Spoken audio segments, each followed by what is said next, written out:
Mga motorista gipahimangnuan sa Pangulo sa City of Talisay Traffic Operations Development Authority nga mas maayong likayan ang pagsikli sa mga dagkong sakyanan aron kalikayan usab ang disgrasya. Kini human usa sa mga disgrasya nga naglambigit ini ang nahuli ka. Ano report ni Femari Dumabo? Ganihang buntag, hulikam sa usa sa mga CCTV camera nga gimontar sa Maydan and Bacalso sa Barangay Tabunok, Talisay City ang usa ka disgrasya.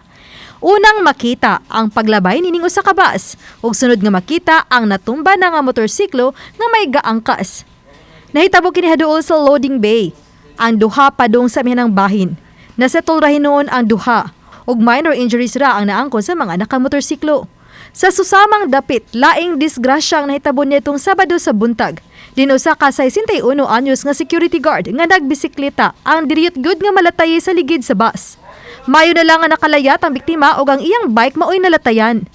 Mato sa driver sa bus nga wa gyud siya kabantay sa nagbisikleta. Nakaangkon og sama ug bunog sa iyang tiil ang biktima. Di ka ko sa duty ato, napauli ako sa Bulacau. Taga Bulacau man ko. Kanya, pag-apod ako sa may Gisano, isuod ko sa bike lane kay taga mag-park nga sa kanan, niabot ng kalbo, nidubo sa bike lane, so nilusot ko sa nga. Nihunong mo na siya, nilusot ko, pag-abante na ako, nabante sa siya, mo ito naigo ko niya. Ako yung kabantay na yun, kay padoong ko lugar, kay na manaog. Unya, ang jeep po, nagkaroon ang jeep, nagharang niya, muna abante ang jeep, nisunod po na siya, nanasya sa tunga. Niya mo tunga, nasano siya sa jeep, dili siya naigo na ko. Mismo ang gabsikleta, ni kumpiyansa ra pud siya nga nisikit siya sa mga bus.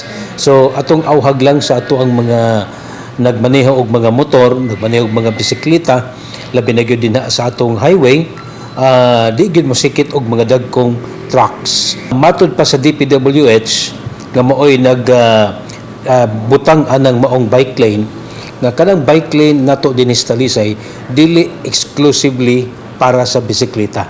So gi-consider nila na nga shared na siya pagasawan sa bisikleta ug ang sakyanan.